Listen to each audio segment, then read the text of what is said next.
श्री राधे कृष्ण की जय हो। बोले श्री राधे राधे। आज हम आपको श्रीमद् भागवत का दूसरा सकंद सुना रहे हैं। आप बड़े ध्यान से कथा को सुनिए। आज की कथा में सुखदेव जी के द्वारा राजा परीक्षित को धैर्य प्रदान करना और भागवत की स्तुति का वर्णन करना। इस प्रकार महाराज परीक्षित की अनुन्य विनय से बड़े प्रसन्न होकर के श्री सुखदेव जी बोले कि हे राजन, तुमने जो ये प्रश्न किया है कि मनुष्य को अंत समय आने पर अपने उद्धार के लिए क्या प्रयत्न करना चाहिए, ये बहुत ही उत्तम प्रश्न है। हे राजन परीक्षित, जो मनुष्य अज्ञान में डूबा हुआ श्री नारायण भगवान के महिमा को न जान करके संसार के विषय आदि भोगों में लिप्त रहते हुए अपने जन्म को व्यर्थ ही व्यतीत कर देता है, उसे समस्त दुखों का अधिकारी जानना चाहिए। जो लोग विषयों की इच्छा रखते हैं उनको भी कोई सुख नहीं मिला है। जो लोग अपने जीवन को रात में स्त्री भोग और दिन में धनोपार्जन करने में बिता देते हैं और जिनको सांसारिक कार्यों से कभी भी अवकाश नहीं मिलता है, उन्हें चाहिए कि वे किसी भी समय थोड़ा सा श्री हरि भजन करके अपनी मुक्ति का उपाय कर लें। हे परीक्षित, तुमने भरतखंड में जन्म लिया है। जो मनुष्य इस भरतखंड में रहकर के परम ब्रह्म परमात्मा का भजन तथा स्मरण करके वैकुंठ का सुख प्राप्त कर लेते हैं, उन्हीं का संसार में जन्म लेना सफल होता है। ऋषि मुनि सांसारिक मोह छोड़ करके वन में रहते हुए श्री नारायण भगवान का भजन और स्मरण करके अपना जीवन बिताया करते हैं। इसलिए हे राजन सुनो, जिसकी मृत्यु निकट आ गई हो उसे संसार सिंधु से पार होने के लिए भगवान श्री श्याम सुंदर की कथाओं को सुनना चाहिए। अधिक उत्तम मार्ग और कोई भी नहीं है। अब जो संपूर्ण पुराणों में सर्वश्रेष्ठ है, जिसमें भगवान श्री कृष्ण चंद्र जी के चरित्रों का वर्णन है और जिसे मैंने अपने पिता श्री वेद व्यास जी से पढ़ा है, उसी श्रीमद् भागवत महापुराण को मैं तुम्हें सुनाता हूँ। जो प्राणी जन्म मरण से मुक्त होने की कामना रखता हो, उसके लिए श्रीमद् भागवत सुनने से बढ़ करके सरल उपाय दूसरा कोई नहीं है। इस श्रीमद् भागवत के सुनने से समस्त शास्त्रों के सुनने का पुण्य मिल जाता है। इसे सब वेदों का तत्व जानना चाहिए। श्रीमद् भागवत के सुनने से परमेश्वर के चरणों में प्रीति उत्पन्न होती है। जो मनुष्य स्त्री पुत्र आदि के मोह में पड़ा रहता है, वह यदि नित्य प्रति श्रीमद् भागवत की कथा सुनता रहे तो उसका मन भी विरक्त होकर के भगवान भजन में लग जाता है और वह सहज ही भवसागर से पार उतर जाता है। जिस जगह पर श्रीमद् भागवत की कथा होती है, उस जगह संपूर्ण तीर्थ एवं देवता कथा सुनने के लिए आ जाते हैं। इस कथा के श्रवण करने से जन्म जन्मांतरों के पाप नष्ट हो जाते हैं। हे राजन, तुम भी इस कथा के श्रवण करने से मोक्ष को प्राप्त हो जाओगे। यद्यपि तुम ये कहो कि मेरे आने से पहले जो ऋषि मुनि यहाँ उपस्थित थे, उन्होंने तुम्हें श्रीमद् भागवत की कथा सुनने की राय क्यों नहीं दी, तो इसका एकमात्र कारण यही जानना चाहिए कि अभी तक उन ऋषि मुनियों का मन किसी एक बात पर नहीं टिका है। कोई यज्ञ करने की कहता है, तो कोई जप, कोई तीर्थ करने, तो कोई दान आदि, कोई हरि सेवा करने की बात कहता है। परंतु मैं श्रीमद् भागवत के अलावा और किसी बात से मतलब नहीं रखता हूँ। मैं सदैव संसार में अवधूत की तरह रह करके अपना जीवन व्यतीत करके आनंद का अनुभव करता हूँ। हे राजन, यदि तुम इस डर से डर रहे हो कि तुम्हारी मृत्यु में थोड़ा ही समय शेष रह गया है, तो तुम अपने मन में उस डर को त्याग दो, क्योंकि तुम्हारी मृत्यु में तो अभी 7 दिन बाकी हैं। इसलिए इस समय में तुम श्रीमद् भागवत की कथा को मन लगा करके सुनो। इसके सुनने से तुम अवश्य मुक्ति पद को प्राप्त कर लोगे। खटवांग नामक राजा 2 घड़ी में ही मुक्ति को प्राप्त कर गया था। फिर तुम्हारे लिए तो 7 दिन का समय मिला है। यदि कोई प्राणी सच्चे हृदय से अपने परलोक को सुधारना चाहे तो वह केवल 2.5 घड़ी में ही सुधार सकता है। श्री सुखदेव जी के ऐसे वचन सुनकर के राजा परीक्षित हाथ जोड़ करके बोले कि महामुने, राजा खटवांग ने 2 घड़ी में मुक्ति कैसे प्राप्त कर ली? वह कथा आप कृपा करके मुझे सुनाइए। श्री सुखदेव जी बोले कि राजन, त्रेता युग में खटवांग नाम का एक बड़ा प्रतापी, बलवान, नीतिवान और धर्मात्मा राजा अयोध्यापुरी में हुआ। वह 7 द्वीपों का राजा था। एक बार राक्षसों ने इंद्र आदि देवताओं को संग्राम में हरा करके उन्हें देवलोक से निकाल दिया और इंद्रासन पर अपना आधिपत्य जमा लिया। उस समय देवगुरु बृहस्पति ने देवताओं से कहा कि तुम राजा खटवांग की सहायता लेकर के असुरों से संग्राम करोगे, तभी तुम विजय को प्राप्त करोगे। ये सुनकर के देवराज इंद्र सब देवताओं को साथ लेकर के मृत्युलोक में जा पहुँचे और उन्होंने राजा खटवांग के पास जाकर के अपना मनोरथ सुनाया।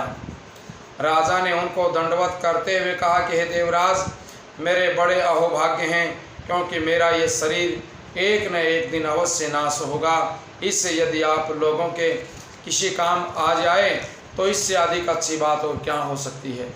इतना कह करके राजा ने अपने अस्त्र शस्त्र बांध लिए और इंद्र आदि देवताओं की साथ संग्राम में जाकर के असुरों को हरा दिया। जब देवताओं ने युद्ध करके विजय पूर्वक इंद्रासन पुनः प्राप्त कर लिया, तब वे निडर होकर के देवलोक का राज्य करने लगे।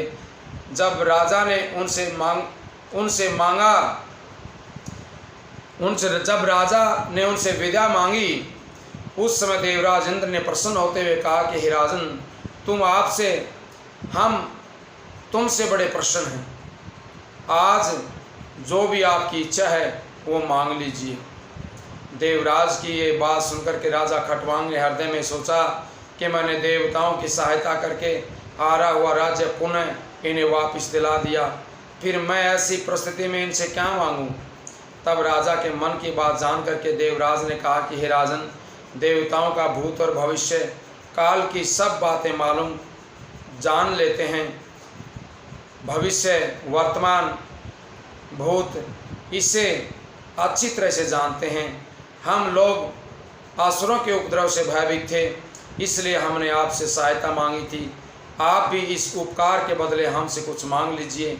ये सुनकर के राजा खटवांग ने अपनी वृद्ध अवस्था पर विचार करके देवताओं से कहा कि अच्छा, आप पहले ये बताने की कृपा करें कि मेरी आयु अभी कितनी शेष रह गई है, इसके बाद मैं वरदान मांगूंगा।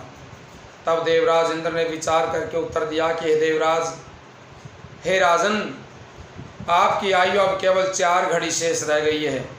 ये सुनते ही राजा ने देवताओं से कहा कि तब तो मैं आपसे यही वरदान मांगता हूँ कि आप मुझे इसी समय अयोध्या में पहुँचा दें।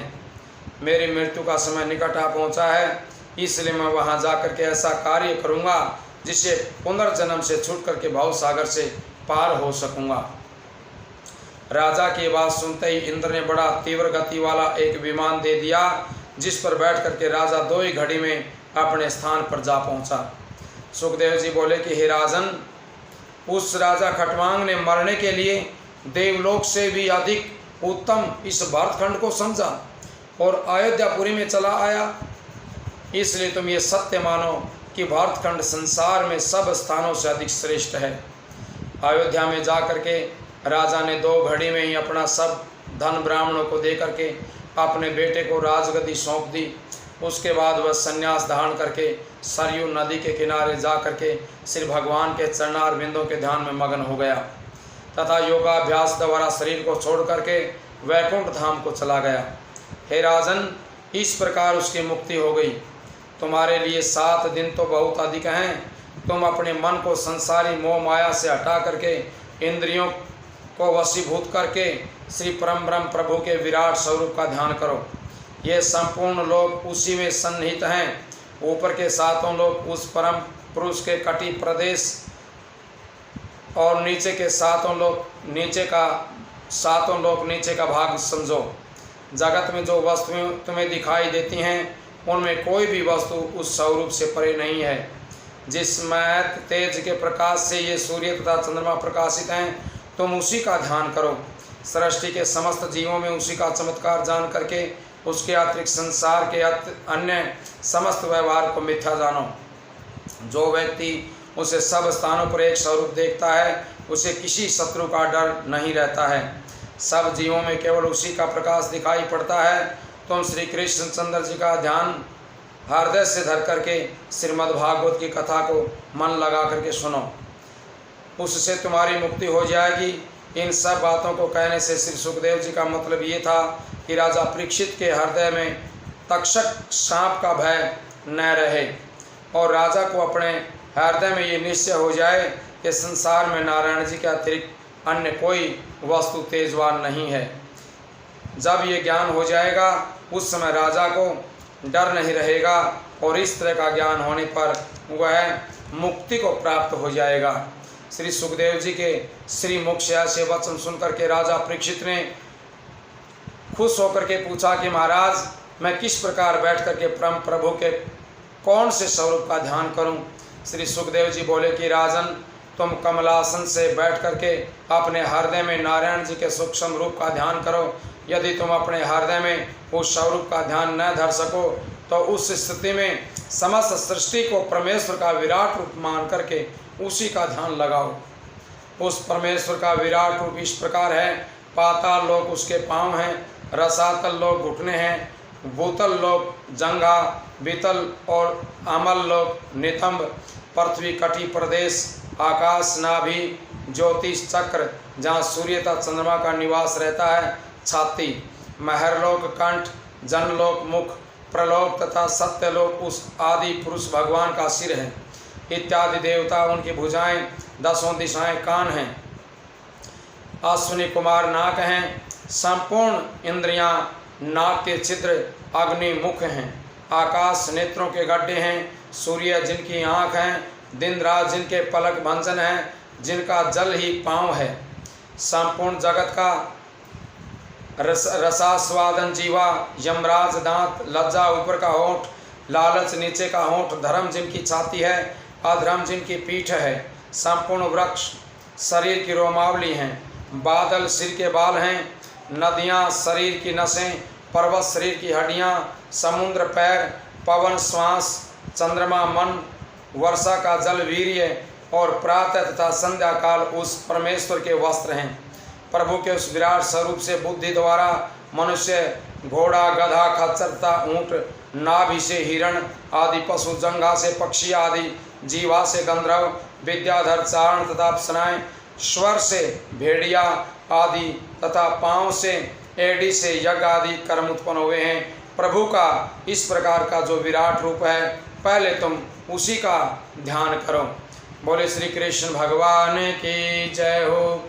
इस कथा को बार बार और प्रेम से सुने, इससे पितरों की मुक्ति होती है, पितृ शांत होते हैं।